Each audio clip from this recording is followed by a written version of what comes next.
All right, so we're going to recap what we did last Thursday. So our focus was the hip. And you guys can tell I get a little fired up about the hip. So sorry to go really nerdy, but we're gonna just talk a little bit again about those numbers just so you guys can kind of have them loosely in your head. So hips are crucial in the golf swing. So when we rotate back, this trail side hip is going to internally rotate. When we follow through, the trail side hip is going to externally rotate. That internal rotation on this trail side, we need about 31 degrees of internal rotation. This back hip is going to be let go, so you don't need a ton of internal or external rotation on that side, just about 13 degrees.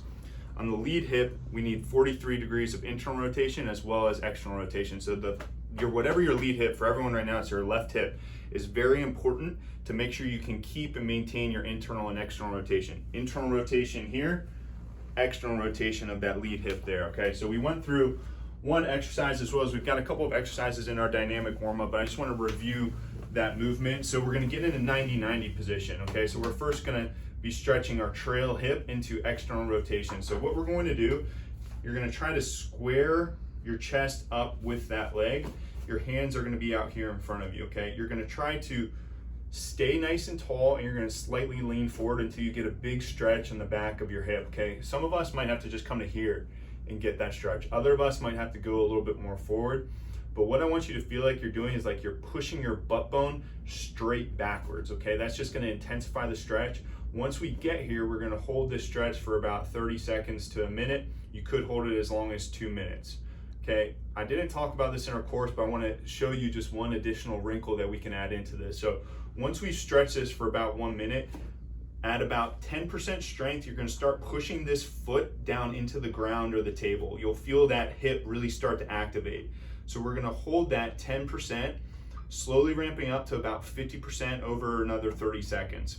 Okay, after you've done that for 30 seconds, you're going to reverse the contraction. So you're going to drive this knee down into the table, and you're going to try to lift this foot off the table. You'll notice for me, I mean, it doesn't go anywhere, okay? But that's the goal, is for this foot to kind of come up. So it's really more about the intent than it is actually anything happening. So we're lifting, lifting, lifting, lifting. This is us controlling our external rotation of our back hip, okay? On the other side, we lean backwards this way, okay, to find the stretch in the internal rotation. So you're gonna lean back. If you can't find a stretch there, or if it's too much and it gets real pinchy, you can actually lean all the way back. If that's nice and easy, and there's no chance that I'm gonna be able to do this, you could square your body up to this hip, and you could bring your weight forward to really get a deep capsular stretch of this internal rotation. You're gonna feel like this is kind of rotating in this way. So for me, I can find this stretch nice and easy here. We would again hold this for about a minute, 2 minutes. Then what you're gonna do is you're gonna start pushing this knee down into the table, okay? That's gonna drive internal rotation. So we're gonna hold that for about 30 seconds, ramping up from 10 to about 50%. And then you're going to take a deep breath.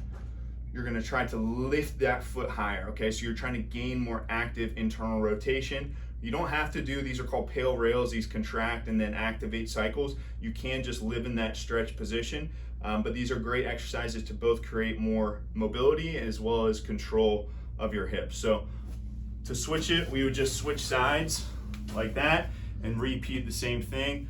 If you can workshop this, a couple times a week, I think, like we talked about, hip hygiene is incredibly important. If you can do a little bit of work on this, it's not only important for the golf swing, but it's just huge in life. If we can control and move better through our hips, it can have a big deal in preventing injuries and allowing you to stay on the golf course for longer. Thanks.